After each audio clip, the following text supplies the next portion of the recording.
أعوذ بالله من الشيطان الرجيم بسم الله الرحمن الرحيم وإذا تتلى عليهم آياتنا بينات قال الذين كفروا للحق لما جاءهم هذا سحر مبين أم يقولون افتراه قل إن افتريته فلا تملكون لي من الله شيئا هو أعلم بما تفيضون فيه كفى به شهيدا بيني وبينكم وهو الغفور الرحيم قل ما كنت بدعا من الرسل وما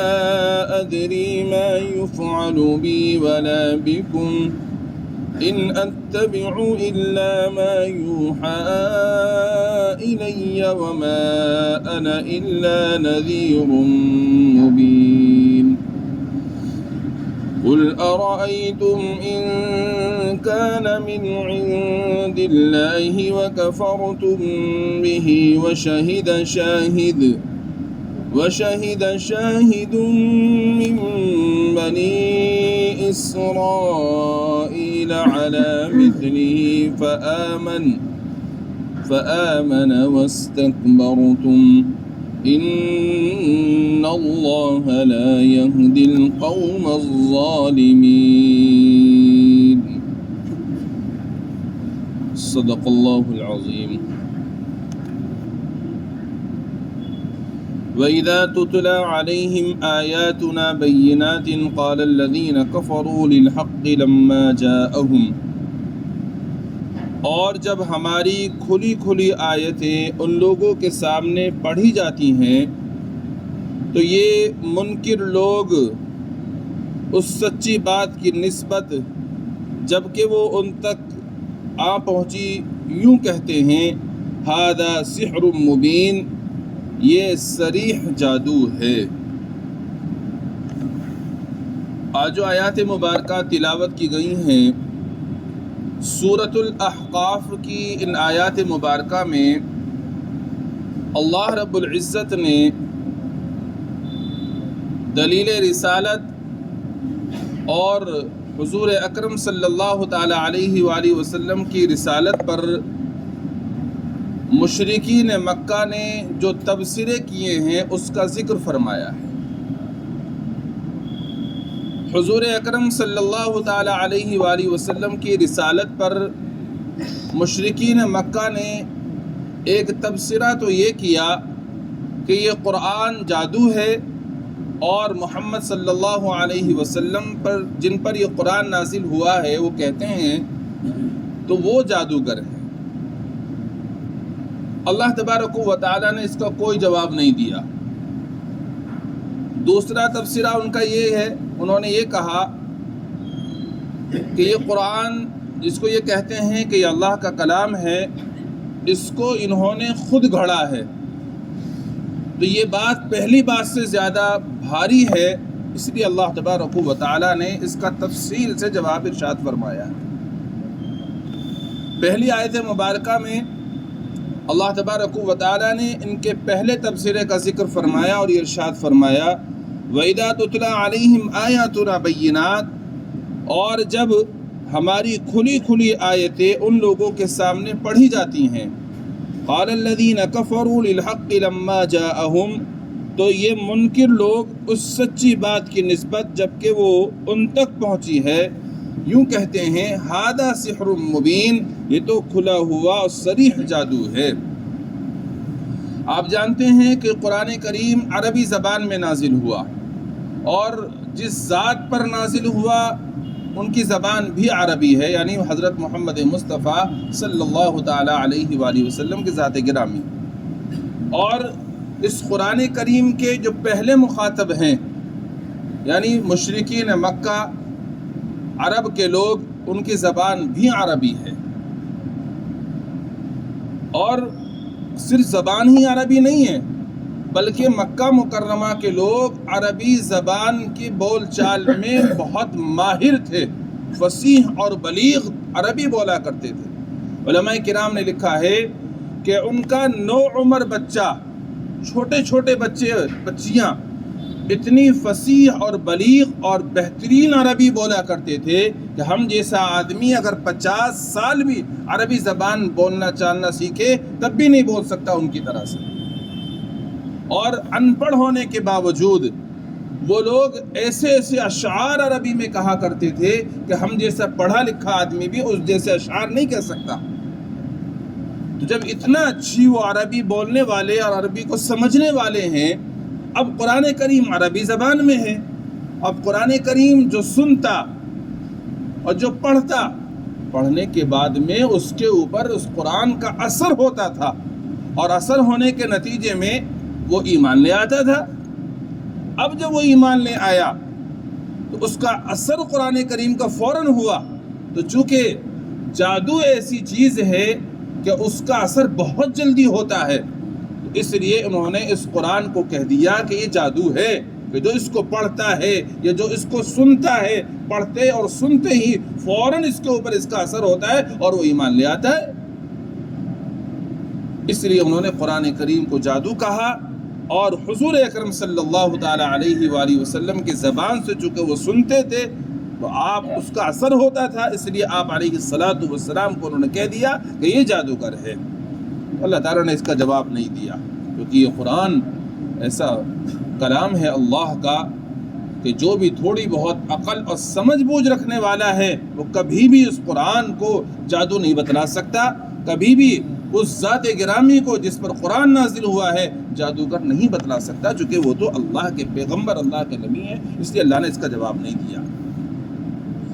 بس ان کا تفسیرہ ذکر فرمایا ہے۔ دوسرا تفسیرہ ہے ان کا، ام یقولون افترا، کیا یہ لوگ یہ کہتے ہیں کہ شخص نے اس کو اپنی طرف سے گھڑ لیا ہے؟ ان افتریتہ فلا تملکون لی من اللہ شیئا، اے نبی جی آپ کہہ دیجئے کہ اگر میں نے اس کو اپنی طرف سے بنایا ہوگا تو پھر تم لوگ مجھ کو خدا سے ذرا بھی نہیں بچا سکتے۔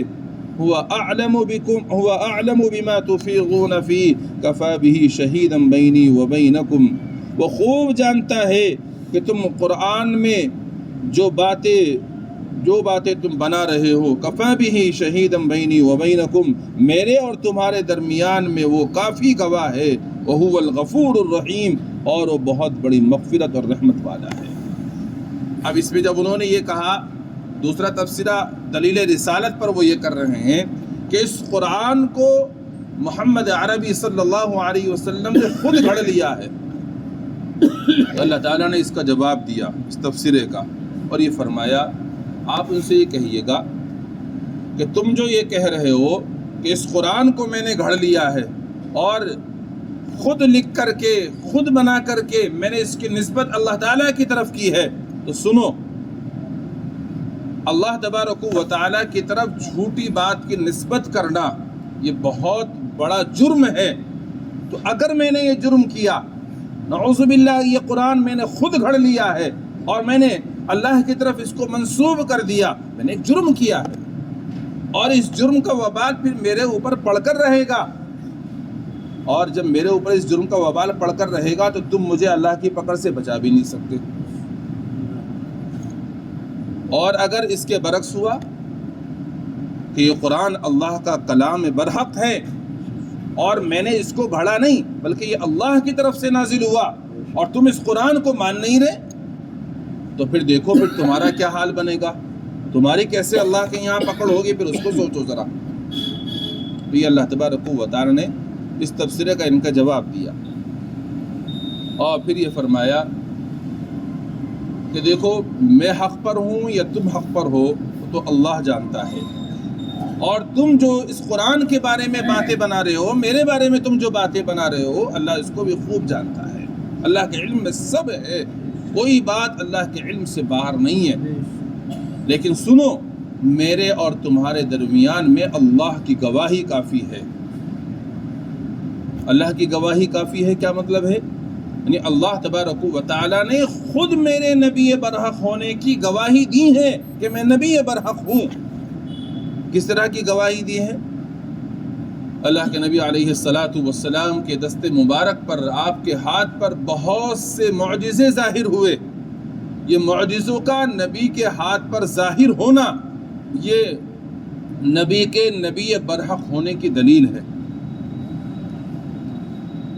لوگوں نے یہ کہا کہ اگر تم یہ کہتے ہو کہ میں نبی ہوں تو اس قرآن کے 2 ٹکڑے کر کے دکھلاؤ، ہم مان جائیں گے تم نبی ہو۔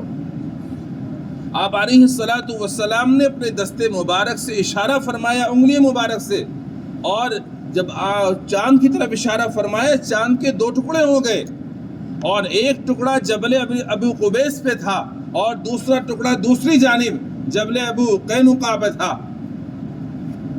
تو اب سب نے دیکھ لیا کہ چاند کے 2 ٹکڑے ہو گئے، اپنی آنکھوں سے دیکھا، کچھ دیر اسی طرح سے چاند کے 2 ٹکڑے رہے، مگر سب نے اس کا مشاہدہ کیا۔ مشاہدہ کرنے کے بعد باوجود بھی، اتنا بڑا معجزہ نبی کے ہاتھ پر دیکھنے کے بعد بھی، ایک شخص بھی ایمان میں داخل نہیں ہوا، بلکہ کیا کہہ دیا؟ ھذا سحر مستمر، یہ تو وہ جادو ہے جو پیچھے سے چلا آ رہا ہے۔ آپ علیہ السلام کے دست مبارک پر علماء نے لکھا ایک اور معجزہ ظاہر ہوا۔ مسلم شریف کی روایت میں ہے کہ آپ علیہ السلام ایک روز قضاء حاجت کی ضرورت پیش آئی، آپ کو یعنی استنجے کی ضرورت پیش آئی۔ اب وہاں پر کوئی آڑ نہیں ہے، کہاں پر آپ استنجا فرمائے؟ 2 درخت تھے، ایک ادھر ایک ادھر۔ آپ علیہ السلام نے درختوں کو اشارہ فرمایا، درخت اپنی جگہ سے کھنچتے ہوئے چلے آیا، اور ایک آپ کی دائیں جانب ایک بائیں جانب ہو گیا۔ آپ علیہ السلام نے ٹہنیوں کو اشارہ فرمایا، اس کے ٹہنیاں نیچے آ گئیں، آپ کی آڑ ہو گئی، آپ نے قضاء حاجت سے فراغت حاصل کی، اور اس کے بعد میں پھر آپ نے اشارہ فرما دیا، درخت اپنی اپنی جگہ چلے گئے، ٹہنیاں اپنی اپنی جگہ چلی گئیں، سب نے اس کو دیکھا جو مجمع وہاں موجود تھا۔ تو یہ کیا ہے؟ یہ گواہی ہے نبی کے نبی برحق ہونے کی، جو لوگوں نے اپنی آنکھوں سے دیکھی۔ ایک مرتبہ سفر میں ہے، پانی ختم ہو گیا ہے، تھوڑا سا پانی ہے، مجمع زیادہ ہے، کیسے وضو کریں، کیسے اپنی پیاس بجھائیں؟ آپ علیہ السلام نے جس برتن میں تھوڑا سا پانی تھا اپنا دست مبارک ڈالا، تو دیکھنے والے بتاتے ایسا محسوس ہوا جیسا کہ انگلیوں سے چشمہ جاری ہو گیا ہو، اور اس پانی میں اللہ نے اتنی برکت دی کہ جتنا مجمع تھا سب نے اپنی ضرورت پوری کر لی، پیاس بھی بجھا لی، وضو بھی کر لیا، پھر بھی پانی بچا رہ گیا، سب نے دیکھا۔ یہ کیا ہے؟ نبی علیہ السلام کے نبی برحق ہونے کی دلیل ہے، جو اللہ تبارک و تعالی نے وقتاً فوقتاً ظاہر فرمائے۔ تو فرمایا ام یقولون افتراہ، یہ لوگ یوں کہتے ہیں کہ اس شخص نے اس کلام کو خود گھڑ لیا ہے۔ قل ان افتریتہ فلا تملکون لی من اللہ شیئا، آپ کہہ دیجئے کہ اگر میں نے اس کو اپنی طرف سے بنایا ہوگا تو پھر تم لوگ مجھے خدا سے ذرا بھی نہیں بچا سکتے ہو۔ اگر میں نے گھڑ لیا ہے تو یہ گھڑنا جرم ہے، اور اس جرم کا وبال مجھ پر پڑ کر رہے گا۔ جب یہ وبال پڑے گا تو تم مجھے اللہ کی پکڑ سے بچا نہیں سکو گے۔ لیکن اس کا الٹا بھی سوچ لو کہ یہ اللہ کا کلام برحق ہو اور تم اس کو نہیں مان رہے ہیں، تو تمہاری بھی تو پکڑ ہونی ہے، پھر تمہیں کون اللہ کی پکڑ سے بچائے گا؟ اور ہے ایسا ہی در حقیقت، قرآن تو کلام برحق ہے، نبی علیہ السلام پر نازل ہوا ہے، آپ نے خود نہیں گھڑا ہے۔ قرآن میں تو اللہ کے نبی علیہ السلام کی 2 صفتیں بیان فرمائی گئیں۔ ایک صفت یہ بیان فرمائی النبی الامی، کہ وہ نبی ہے جس کی صفت یہ ہے کہ وہ امی ہے۔ امی کا مطلب یہ ہے جس نے کسی سے پڑھنا لکھنا نہ سیکھا ہو۔ دوسری صفت یہ بیان فرمائی کہ وہ نبی یہ ہے وَلَا تَخُطُّهُ بِيَمِينِكَ، وہ اپنے داہنے ہاتھ سے بھی نہیں لکھ سکتا۔ تو جس نبی کی اللہ نے یہ صفت قرآن میں بیان فرمائی کہ وہ امی ہے، اور دوسری صفت بیان فرمائی وہ اپنے داہنے ہاتھ سے بھی نہیں لکھ سکتا، تو اب یہ بتاؤ کہ یہ اتنا بڑا قرآن جو 30 پاروں کا ہے، وہ قرآن ایسا شخص کیسے لکھ سکتا ہے؟ اس لیے یہ قرآن جو ہے نبی برحق نے نہیں لکھا ہے، بلکہ در حقیقت یہ اللہ کا کلام ہے جو ان کے اوپر نازل ہوا ہے، جو آپ نے لوگوں کو پڑھ کر سنایا ہے۔ وَأَعْلَمُ بِمَا تُفِيضُونَ فِيهِ، اور جو کچھ تم ان کے بارے میں جو باتیں تم بنا رہے ہو اللہ اس کو خوب جانتا ہے۔ تم مجھے کہہ رہے ہو، کبھی ساحر کہتے ہو، کبھی کاہن کہتے ہو، کبھی شاعر کہتے ہو، کبھی قرآن کو شعر کہتے ہو، کبھی قرآن کو تم جادو کہتے ہو، سب اللہ کے علم میں اللہ جانتا ہے۔ اور کفا بہ شہیدا بینی و بینکم، میرے اور تمہارے درمیان میں وہ کافی گواہ ہے۔ وہو الغفور الرحیم۔ اب سوال یہ ہوتا ہے کہ جب یہ مشرکین مکہ غلط ہیں اور یہ نبی پر الزام لگا رہے ہیں، پھر اللہ ان کی پکڑ کیوں نہیں کرتا؟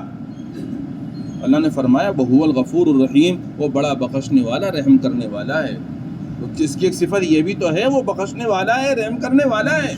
جب وہ بخشنے اور رحم کرنے والا ہے، کوئی اگر غلطی کر رہا ہے تو دنیا میں اس کا قانون امہال چلتا ہے، یعنی وہ مہلت دیتا ہے کہ اچھا ہے کہ باز آ جائے غلطی سے، اچھا ہے باز آ جائے غلطی سے۔ اس لیے مشرکین مکہ باوجود یہ کہ وہ غلط ہیں پھر بھی اللہ کی پکڑ نہیں آ رہی۔ کیوں نہیں آ رہی؟ کہ اللہ غفور الرحیم ہے، اللہ تعالیٰ مہلت دے رہے ہیں، اچھا یہ اپنی غلطی سے باز آ جائے، معافی مانگ لے، میں غفور الرحیم ہوں، میں معاف کر دوں گا، میں بخش دوں گا۔ لیکن اگر یہ بھی سوچ لیں جن کو اللہ تعالیٰ مہلت دیتے ہیں وہ اگر ظلم سے، سرکشی سے باز نہیں آتے تو اس دنیا میں تو قانون امہال کام کر رہا ہے، اللہ تعالیٰ مہلت دے رہے ہیں، لیکن مرنے کے بعد میں یہ قانون امہال نہیں چلنے والا۔ مرنے کے بعد میں تو کیے ہوئے اعمال کی سزا مل کر رہے گی، اللہ کی پکڑ سے بچ نہیں سکتے۔ پھر آگے دوسرا جواب دیا، دوسری بات ارشاد فرمائی قل ما كنت بدعا من الرسل ما ادری ما يفعل بي ولا بكم، آپ کہہ دیجئے کہ میں کوئی انوکھا رسول تو ہوں نہیں اور میں نہیں جانتا کہ میرے ساتھ کیا کیا جائے گا اور نہ یہ معلوم کہ تمہارے ساتھ کیا کیا جائے گا۔ ان اتبع الا ما یوحى الی، میں تو صرف اس کا اتباع کرتا ہوں جو میرے طرف وحی کے ذریعے سے آتا ہے۔ وما انا الا نذیر مبین، اور نہیں ہوں میں مگر واضح طور پر، صاف طور پر ڈرانے والا۔ دوسری بات اللہ تعالیٰ نے ارشاد فرمائی ہے نبی جی آپ ان سے کہہ دیجئے گا میں کوئی انوکھا نبی تو ہوں نہیں، مجھ سے پہلے بھی تو بہت پیغمبر آئے ہیں، میں تو آخری نبی ہوں، اور میں جو یہ کہہ رہا ہوں کہ یہ قرآن میرے اوپر نازل ہوا ہے، یہ اللہ کا کلام ہے، یہ کوئی انوکھی بات تو ہے نہیں۔ بھائی مجھ سے پہلے کتنے پیغمبر تشریف لائے دنیا کے اندر، مجھ سے پہلے کتنے پیغمبر ایسے آئے جن کے اوپر اللہ نے کتابیں نازل فرمائی ہیں، تو اگر میں یہ کہہ رہا ہوں کہ یہ قرآن میرے اوپر اللہ نے نازل فرمایا، یہ اللہ کا کلام ہے یا میں اللہ کا نبی برحق ہوں، تو یہ کوئی انوکھی بات تو ہے نہیں، یہ تمہیں عجیب سی بات لگ رہی ہے میری جو تم اس پہ اتنے تفسیریں کر رہے ہو۔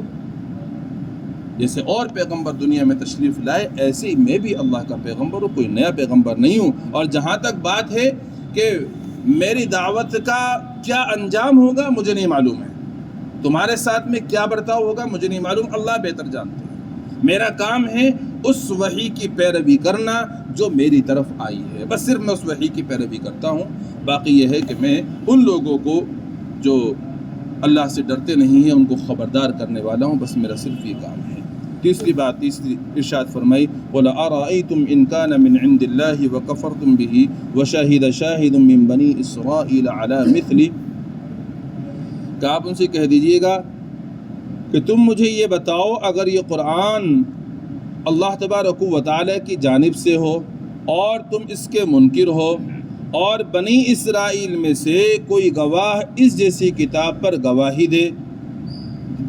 دے کر ایمان لے آئے، فآمن، ایمان لے آئے، واستکبرتم، اور تم تکبر ہی میں رہو، ان اللہ لا یہدی القوم الظالمین، بے شک اللہ تعالیٰ بے انصاف لوگوں کو ہدایت نہیں کیا کرتا۔ اب تیسری بات یہ ارشاد فرمائے اللہ تبارک و تعالیٰ نے، آپ اے نبی جی ان سے کہہ دیجئے گا کہ تم مجھے ذرا یہ بتلاؤ کہ تمہارے جو چچا زاد بھائی ہیں یعنی یعقوب علیہ السلام کی اولاد، اور یعقوب علیہ السلام کی اولاد جو بنی اسرائیل کہلائی ہے، بنی اسرائیل پر اللہ نے قرآن جیسی کتاب نازل فرمائی توریت، اب وہ تو توریت پر ایمان لے آئے اور اپنے نبی پر وہ ایمان لے کر آ گئے، اور تم جو اللہ نے تمہیں توریت سے بھی بڑھ کر کتاب دی، تم اس کتاب سے منہ موڑ رہے ہو، تکبر کر رہے ہو، تم اس پر ایمان لے کر نہیں آ رہے، تم کیسی قوم ہو؟ یعنی اللہ تبارک و تعالیٰ نے یہاں پر ان کو اپنی جو غیرت قومی ہے وہ یاد دلائی ہے. تم کیسے بے غیرت ہو رہے ہو؟ تمہیں تو اس کا خیال کرنا چاہیے کہ تمہارے چچا زاد بھائی پر اللہ نے ایک کتاب نازل فرمائی اور لوگ نے اس کتاب کو سمجھ کر اس کے اوپر ایمان لے کر آ گئے، لیکن اللہ نے تم پر بھی ایک قرآن نازل فرمایا جو توریت سے بھی بڑھ کر ہے، اور تم اس سے منہ موڑ رہے ہو، تکبر کر رہے ہو، تم اس پر ایمان لے کر نہیں آ رہے. تمہاری غیرت قومی کہاں چلی گئی؟ تمہیں تو فوراً اس کتاب پر ایمان لے کر آنا چاہیے تھا، نہیں لے کر آ رہے تو کوئی بات نہیں ہے. ان اللہ لا یہدی القوم الظالمین. اللہ کی بھی شان یہ ہے کہ بے شک اللہ تعالیٰ بے انصاف لوگوں کو، ظالم لوگوں کو ہدایت نہیں کیا کرتا.